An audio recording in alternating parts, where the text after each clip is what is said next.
नियम को हम आज बता रहे हैं और इसे सत्यापित कर रहे हैं। ओम का नियम पहले देखो, थ्योरी क्या कहता है।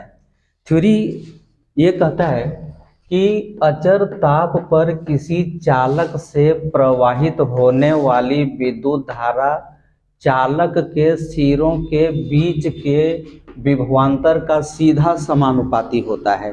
ये तुम्हारा थ्योरी है। ओम का नियम जो बोला वो ये बोला, क्या बोला फिर से सुन लें कि अचर ताप पर टेम्परेचर जो है वो कांस्टेंट रहना चाहिए। अचर ताप का मतलब वही होता है।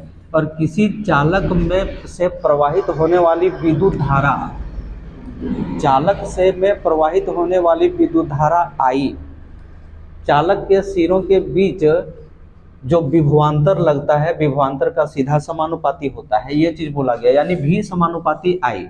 तो भी जो है वो विभवांतर लिए हैं, आई विद्युत धारा, तो भी समानुपाती आई। अब समानुपाती को हटा करके एक नियतांक कार्य किया है आर। आर जो है वो प्रतिरोध है। हम आर का वैल्यू निकालना चाहेंगे तो भी बटे आई होगा।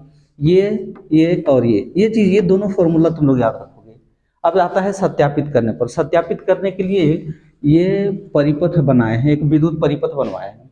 देखो, इस विद्युत परिपथ में सबसे पहले ओम के नियम को सत्यापित करने के लिए कि एमीटर, वोल्टमीटर, परिवर्तनशील प्रतिरोध, दाब कुंजी, बैटरी और एक चालक तार को लेकर एक विद्युत परिपथ तैयार किया गया।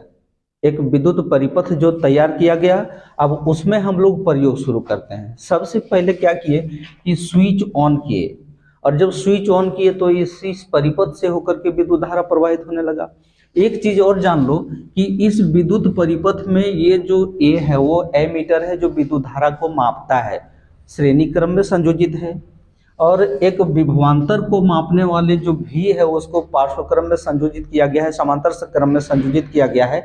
तुम लोग को पहले बताए भी थे कि विद्युत धारा के विषय में जब एमीटर का परिभाषा लिखाए थे और विभवांतर का परिभाषा लिखाए थे, उस समय भी वहाँ लिखाए थे वो चीज़ को कि विद्युत परिपथ में एमीटर जो विद्युत धारा मापते हैं उसको हम लोग श्रेणी क्रम में संयोजित करते हैं और विभवांतर को हम लोग पार्श्व क्रम में संयोजित करते हैं। तो इस तरह से संयोजित करा करके जब स्विच ऑन किए तो विद्युत धारा प्रवाहित होने लगा।